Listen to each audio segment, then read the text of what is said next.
ngasi koina phongdok sari base number 1 accountability habu MLA amo oiba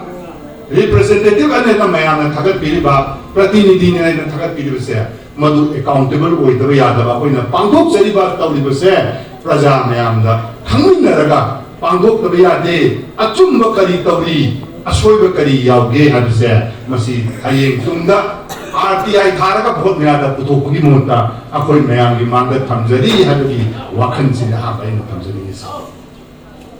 अदुना हाइबा accountable ओहिबा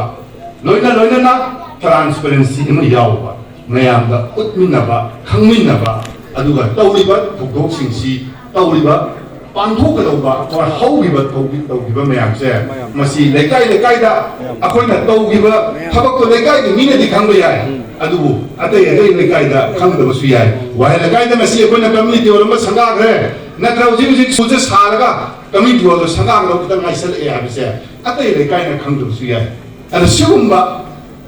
थबक सिंसी लेकाइ अमना खंगदबा मदुगुम्बसे communication gap से लैतनबगी transparently हेना अखोइ थबक पांथोप याननबगी हाइबगी वाखन अचेपसी खंगमिनरगा खंदमिनरगा मदुगी लंबी सिदा चंगहनबनी हाइदना ए स्माइन थमजगे अदुना development मंत्री ओइरे आई deputy CM ओइरे और any फम पाइबे हाइदना तौनी highway लाइते अखोइ त महुम से नोमता फम मो पाइते अदुबु फंगने बले काई सिंह केंद्र सिंह से